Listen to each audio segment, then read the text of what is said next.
Welcome to episode 127 of the People's History of Ideas podcast. We ended the last episode by noting the appointment of General Vasily Bluker on August 6, 1929, to take command of the Special Far Eastern Army of the Soviet Union, which had recently been constituted in order to wage war in Manchuria. The appointment took place in Moscow. Blucher didn't arrive on the ground in the theater of operations until August 24th. The way I worded this at the end of last episode might have been a little misleading, since I said that Blucher arrived on August 6th, when in reality he was appointed on that date. When we last saw Blucher in episode 54, he was leaving China after his position serving as a military advisor to the National Revolutionary Army became untenable after the Kuomintang started slaughtering communists and anyone who they thought was a communist. After leaving China, he was sent to study at the German General Staff College, which was intended as something of a prelude to him taking up a position as senior Soviet military attaché in Berlin. This was an incredibly important position in the Soviet military because of the importance of the military cooperation that had been established with Germany in 1922. But Blucher's appointment in Berlin hit an unexpected snag because of his name. He shared a last name with a famous Prussian general who had fought against Napoleon, Gebhard Leberecht von Blücher. The story behind Vasily Blucher having the same name as the famous Prussian general was that back in the 19th century, the landlord whose land Vasily Blucher's peasant ancestors lived on decided to nickname the family Blucher in honor of the Prussian general as a kind of sign of affection for his hard-working peasants. Decades later, when those peasants' descendant, Vasily, became a Bolshevik militant, Vasily Gurov formally adopted the name Vasily Blucher as his real name, as a kind of way of integrating his family history with the militant ethos of the revolution.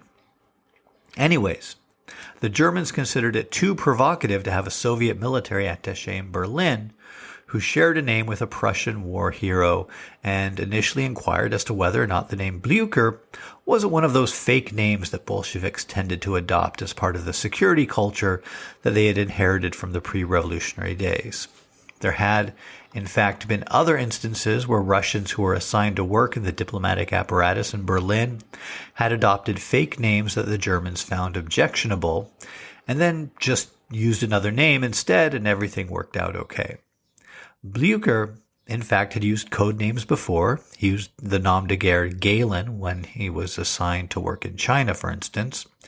But he had come to consider Blucher to be his real name now, so there was no going back to Gurov in order to take the position in Berlin.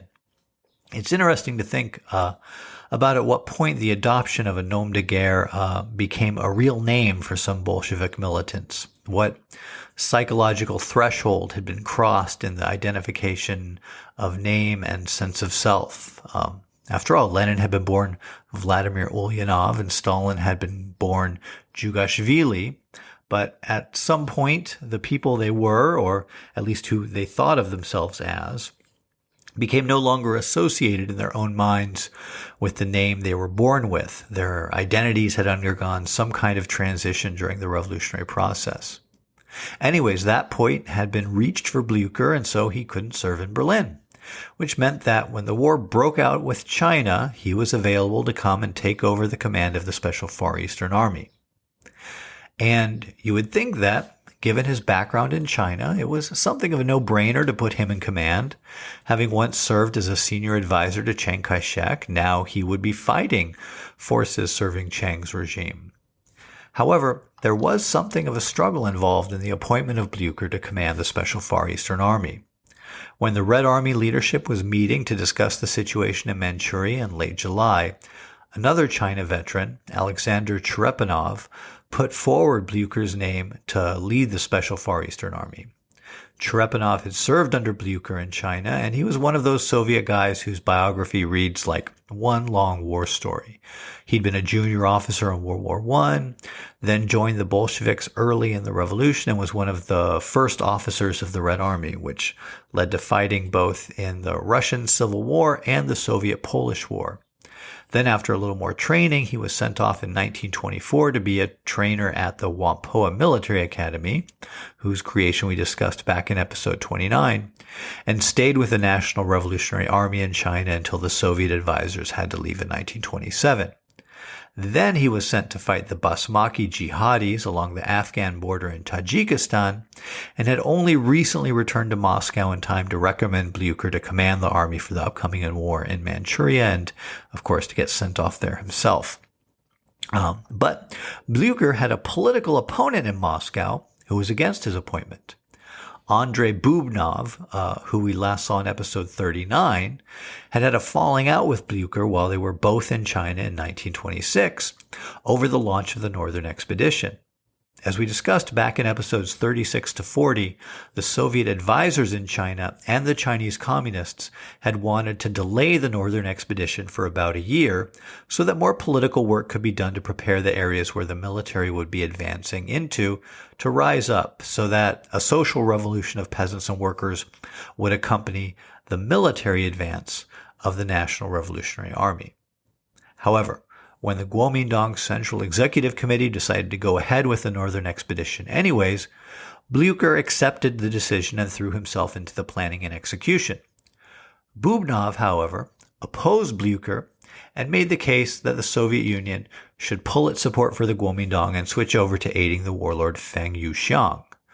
Bubnov's continued opposition to the course that had been decided on led to his recall to Moscow after he antagonized Chiang Kai-shek. But Bubnov still held a grudge 3 years later, and in 1929, while serving as head of the political administration of the Soviet Red Army, Bubnov tried to keep Blucher from being appointed as head of the Special Far Eastern Army. However, at the end of the day, Blucher's supporters made the case that Blucher was the best man for the job.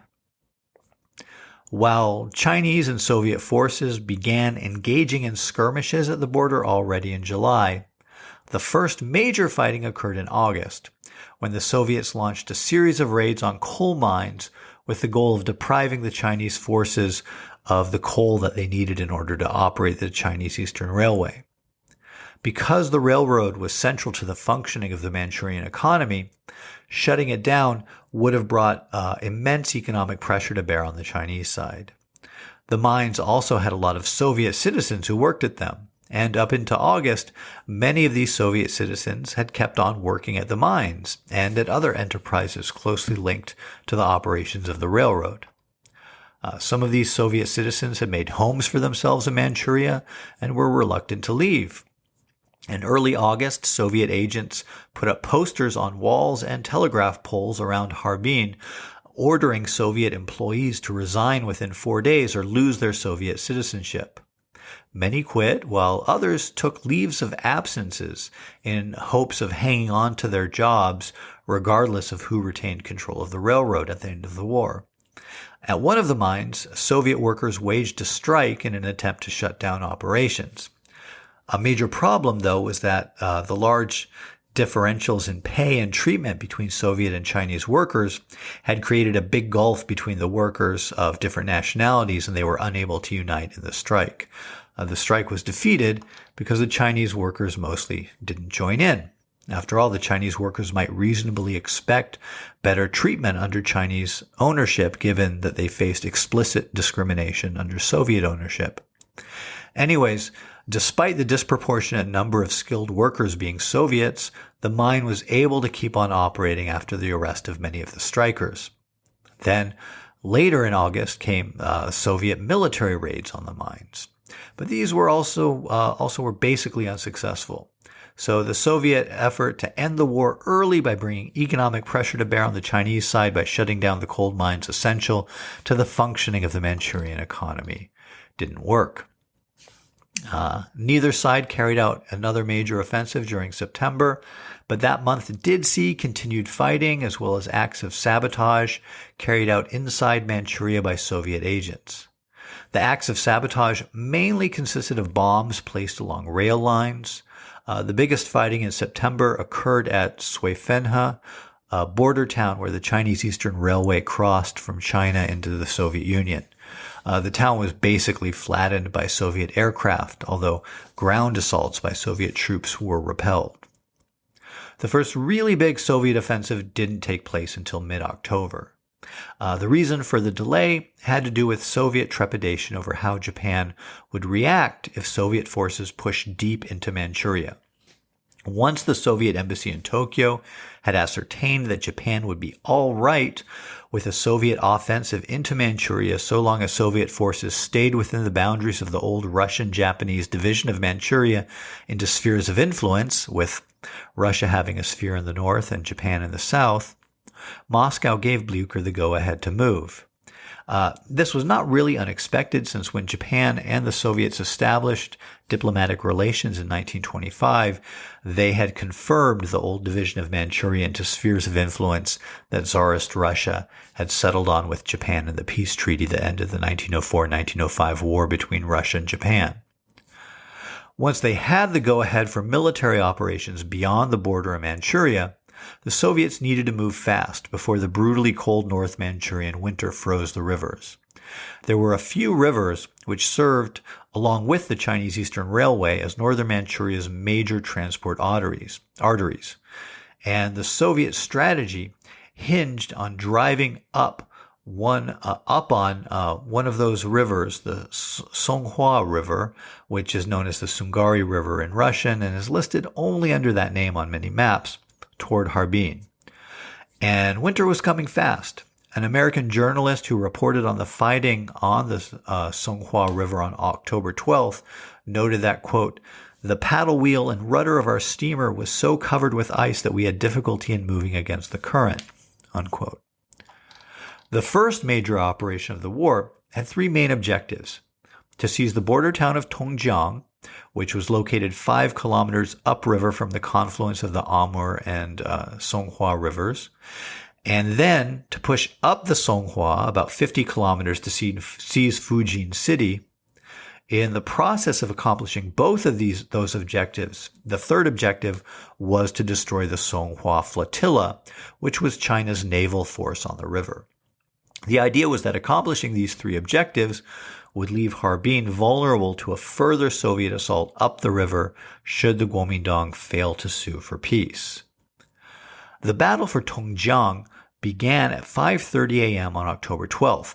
It's known as the Battle of Lhasa in history textbooks, after the name of Tongjang in the local Nanai language. And although the war would last almost 2 months longer, this was really the decisive engagement in breaking the Kuomintang forces. Michael Walker's book, The 1929 Sino-Soviet War, includes a very detailed account of the fighting, and I'm going to quote from that book to give you an account of how this battle progressed. People wanting more information on the military details of the war will get all they want, I think, by checking out that book. I'm always amazed at just how much detail first-rate military historians can reconstruct about even little-known battles like the one I'm about to recount here. Anyways, here are some excerpts from Walker's account of the battle with some minor edits, and I think this will give you some sort of flavor for what that sort of very detailed military history can look like.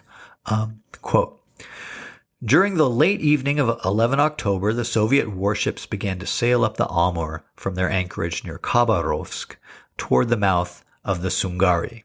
Again, that's Sungari, Songhua, same river. At 5:30 a.m. the next morning, the battle began with a naval and artillery bombardment accompanied by air attacks, the opening rounds of what became the largest naval engagement up to that time since the end of World War I. While the shelling was underway, Russian minesweepers opened a lane to the port of Tongjang. A little earlier in the book, Walker had explained how the Kuomintang had mined the mouth of the Songhua River where it flows into the Amur. Once past the mines, the Songhua River was broadly welcoming, being anywhere from 1 to 2 kilometers in width, but as the river neared Tongjang, it quickly narrowed to only a few hundred meters. When the Russian monitors approached the anchored Songhua flotilla 30 minutes later and opened fire, these point-blank ranges made for a fearsome battle, as their 6-inch and 4.7-inch main guns were designed to effectively engage targets at a range of 10,000 meters. The two sides engaged at perilously close range. It was virtually impossible to miss.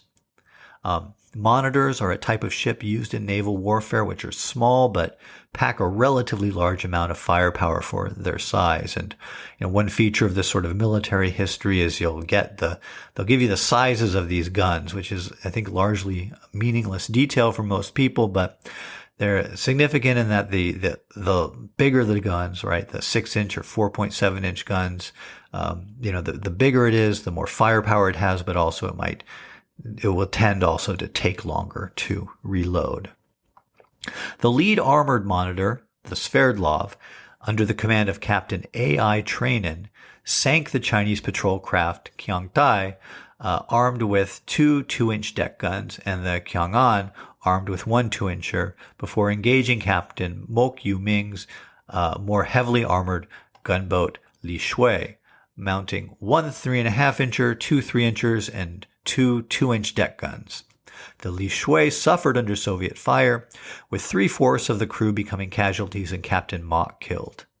The Chinese responded in kind. The 4.7-inch guns on the East B scored a direct hit on the Sverdlov. The flagship lost all power, and the commander of the Amur River flotilla was reportedly killed on the bridge.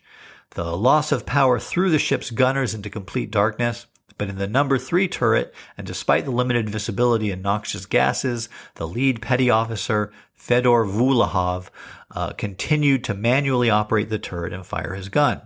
His actions in suppressing the Chinese gunners may well have saved the ship. Moving to take the place in the battle line of the dead-in-the-water Sverdlov, the monitor Red East, commanded by R.I. Yuanzem, continued the fight by silencing a shore battery and sinking the badly outgunned patrol craft Qiangping in a heated 10-minute duel. When the action began, the Soviet armored monitors flooded their ballast tanks to reduce the ship's silhouette to the Chinese gunners. Just to further clarify, one feature of these ships was that they could take in water to lower the ship in the water, making it so that there was very little distance between the water line and the deck of the ship, and this made the ships harder to hit by guns from other ships or shore batteries.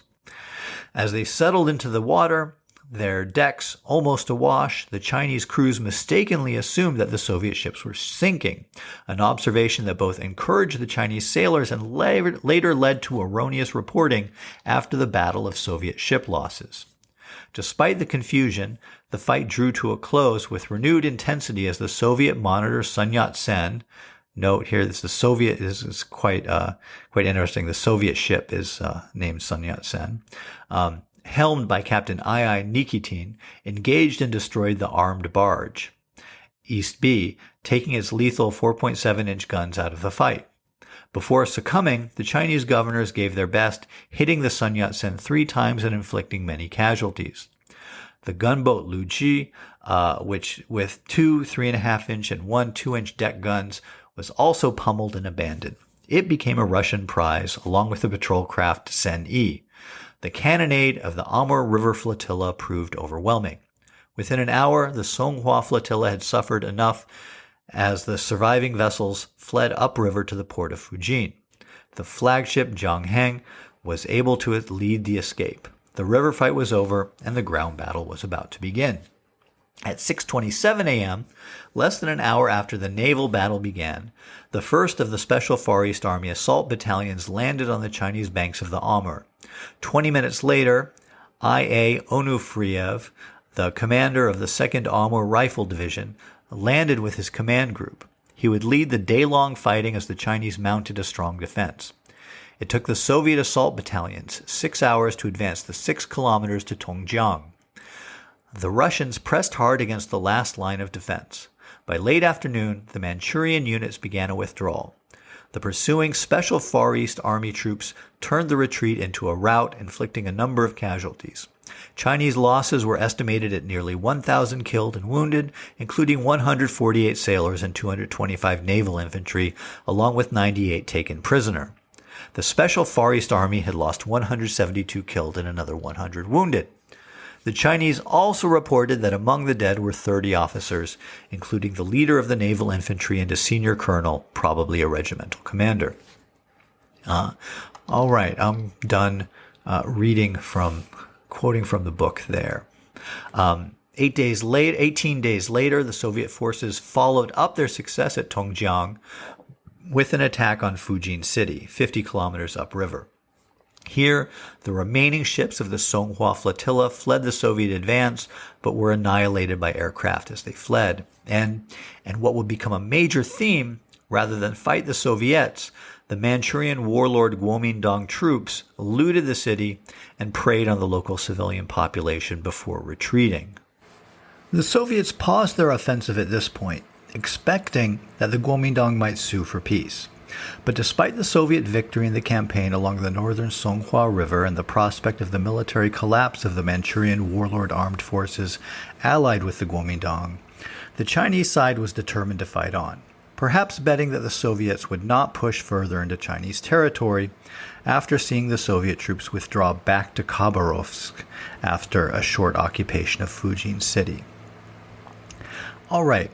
That's it for now. We should be able to wrap up our discussion of the military and diplomatic aspects of the war next episode and begin discussing some of the ways in which it intersected with the development of the Chinese Communist Party. Until then, be well.